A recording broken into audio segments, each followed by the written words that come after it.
Hello guys, welcome to a new video here in JS Education. My name is Carlos Santana and this is the video number 15 for the course Developing a Headless CMS with TypeScript and GraphQL. So let's start. So the first thing we need to do, as always, is to update our packages using ncu-u and then later install it. Remember that you should copy the versions that you are seeing on my terminal so you can avoid problems in your computer. Okay, so next we need to go to backend, source, GraphQL, resolvers app. So in this file, we are going to do some changes to the getApps method.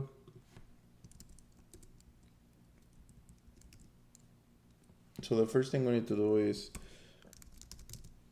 return it like a regular return instead of like the arrow function return. And we are going to include a model called model. So we are going to create a new table or a new model, and we will have a relationship between our models and our applications. And we need to do the same on the method getUpById. So basically after the where, here we need to also do the include, like that. Then we are going to create a new file called declaration.ts. I mean, right now probably you won't get it because we are not going to do any front-end code yet, but this is gonna be just backend for now. So this declaration model basically is for like the fields that we want to create. So for example, if we want field declaration for string, text, number, boolean, etc. So for example, in this one, we will have get declarations and create declaration basically. So, I mean, on this one, we are not going to use this just yet, but it's going to help us for the next video. Okay, so the next file we need to create on resolvers is gonna be the field.ts, and this one is going to have also two methods: get fields by model ID, where basically we are getting a field. Basically, you know what, I think we don't need this function right now, just mutation, and we need to create a field passing an input here. Those interfaces, we are going to create that later. Okay, so the next file we need to create on resolvers is the model.ts. Okay, and this is a little bit bigger.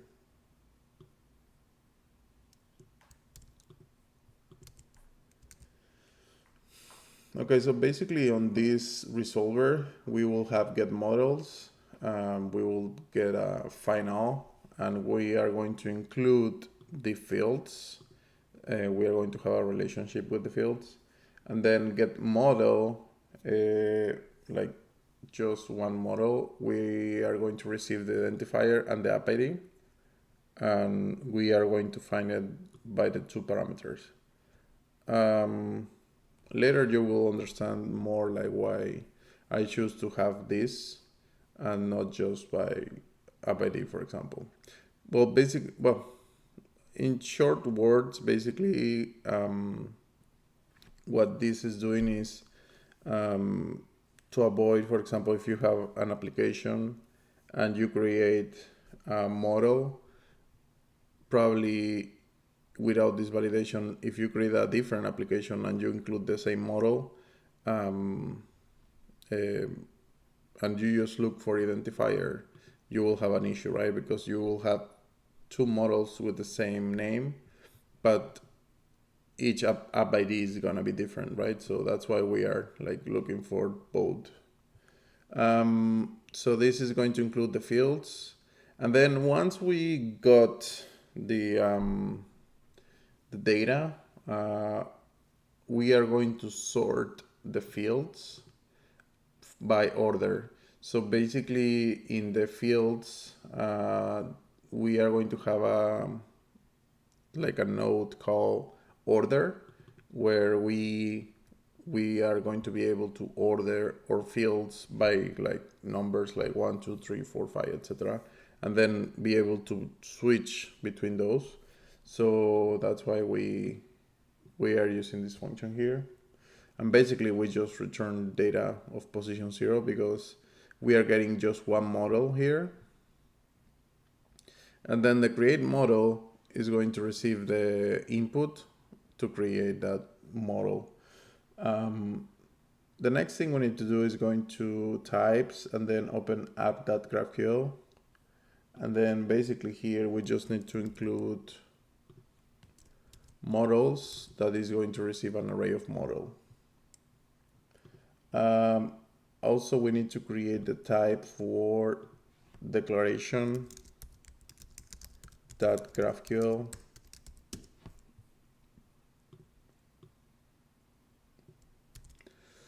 Is gonna be this. Okay, forgot to copy this part here on the top.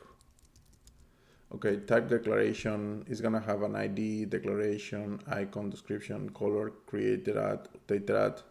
In the query, get declarations and create declaration, and the create declaration input is gonna be this one. But as I say, on this video, we are not going to use this declaration just yet, so this is for the next video. The next type we need to create is the field.graphql.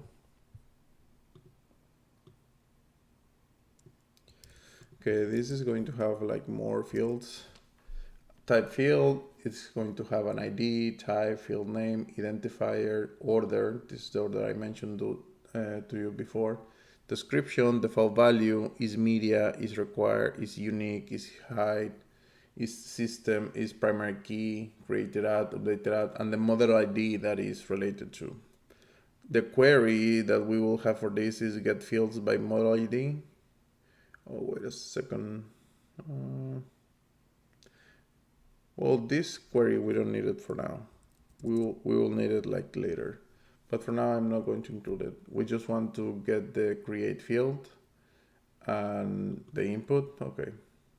And this is gonna be our create field input. Basically, we receive like all of them except for the created at, updated at, and the ID. But it's pretty much the same. Then we need to create our type model.graphql, and then this one is gonna be like this. We are going to have an ID, model name, identifier, description, created at, updated at, app ID, and fields. In this one, we are going to have two queries, get models and get model, which we are going to pass the identifier and the app ID. The mutation is going to be create model, and we are going to receive an input for create model input. Okay, so now we can go to interfaces, index, and we are going to include some types here that we will create. Oops.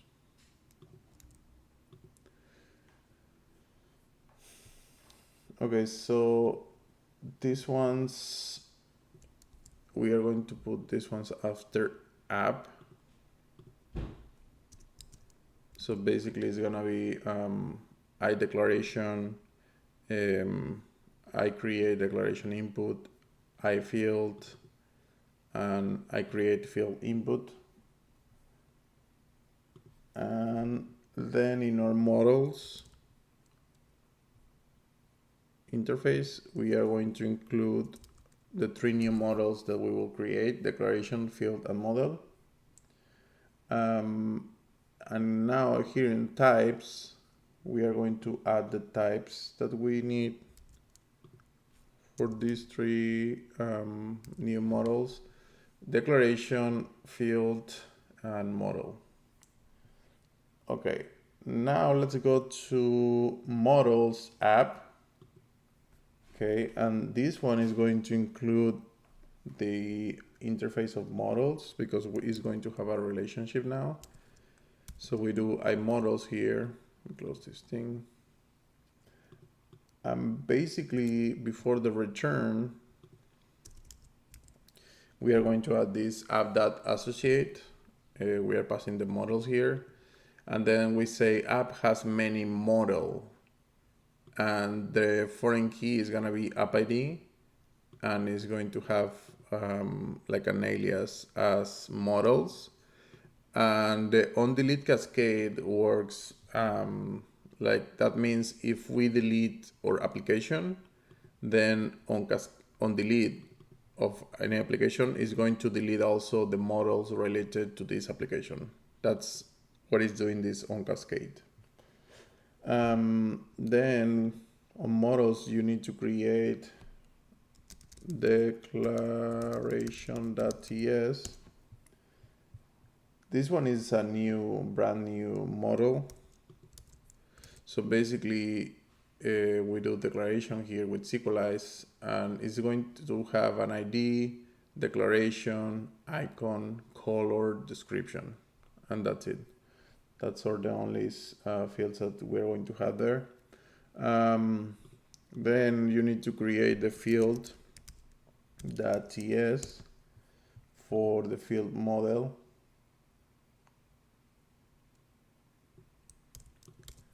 So this one will have more fields, of course. It's going to have ID, type, field name, identifier, order. This order is strings, and the default value is 1. So you can have like repeated orders, like you can have all your fields on 1, and basically it's going to order by alphabetically order. But then if you have the first one on 1 and then the next on 2, the next on 3, etc., it's going to filter or order by this order number.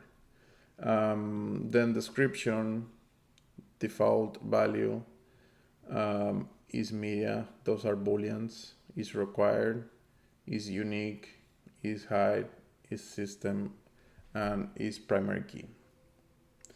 Okay, then the next model we need to create is model.ts, which also is a new one.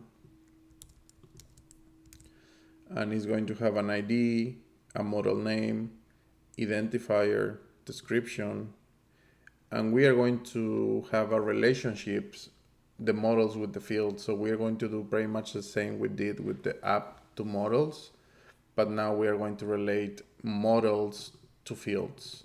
So a model can has many fields, and we are going to use the foreign key model ID as fields, and also we will have the onDelete cascade. So when we delete a model, we automatically will delete the fields.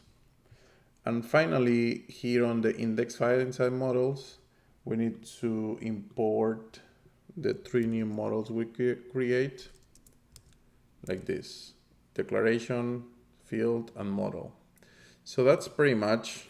Now if we we need to go to source, and then I'm going to the index, and I'm going to force to remove all the tables. So in this case, we can like install like fresh tables now. So once it's clean, I'm going to go return it to false, and I just need to run right now the backend. As I said, we didn't make any front end change. So now we go to localhost 5000 to our playground. So the first thing we need to do, like our database is right now clean. So we need to create first a user.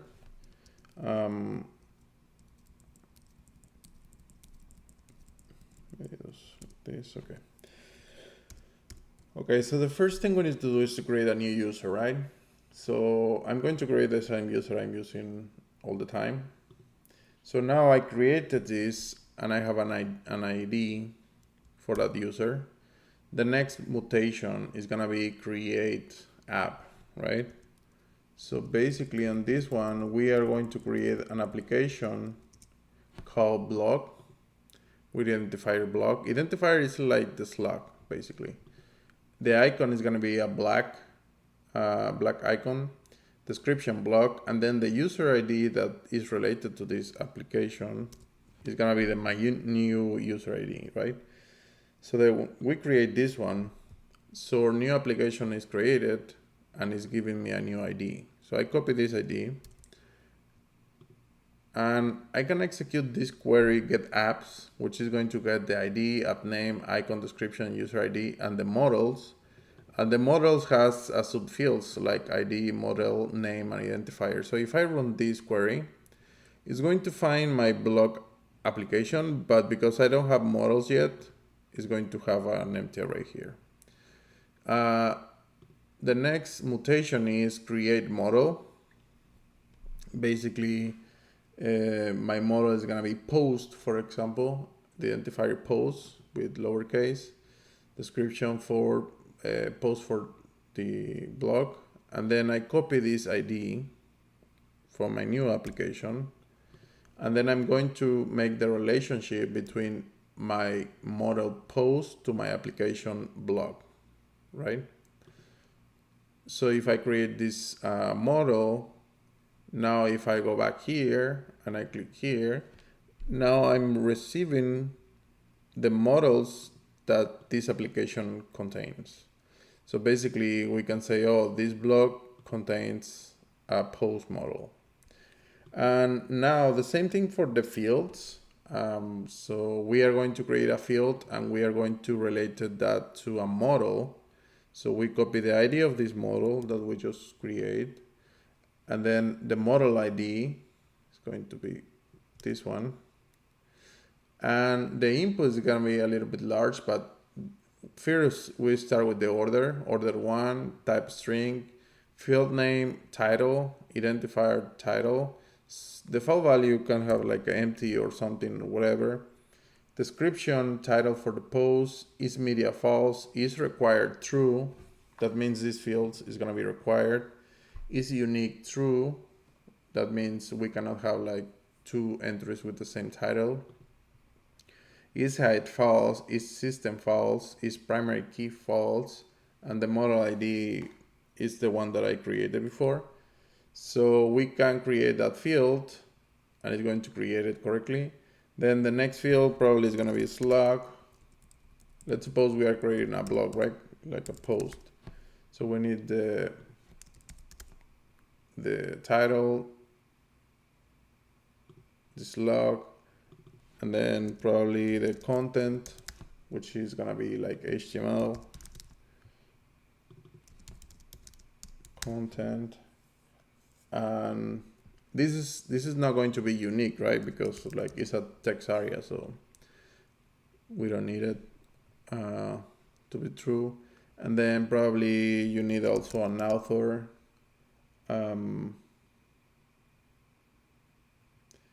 Well, I forget it, but basically the content, it changes the type to text. A string is more for varchar elements, but for content should be like type text, right? I just forgot to add it there. Author, we can put, for example, by default, the author Carlos Santana, etc. And now if we go to this query, get models, we are going to get the model with the ID, model name, identifier, description, and then we have a fields that are related to that model. So basically, this is our model post, and these are the fields that are related to this model. So we have the author, the content, slug, and the title. And that's basically how we are going to work with the schema in our Headless CMS. So I don't want to like make this video longer, so I think that's gonna be all. Remember that if you have any question, I invite you to join our Slack community. So the link is on the description of this video. If you like this video and the course that I'm doing, please like the video and subscribe to our channel. We are a very small community right now, so will be very helpful if you can like help me to share those videos with friends or college, etc. So that's it for this video. Thank you so much for your time and see you in the next video. Bye.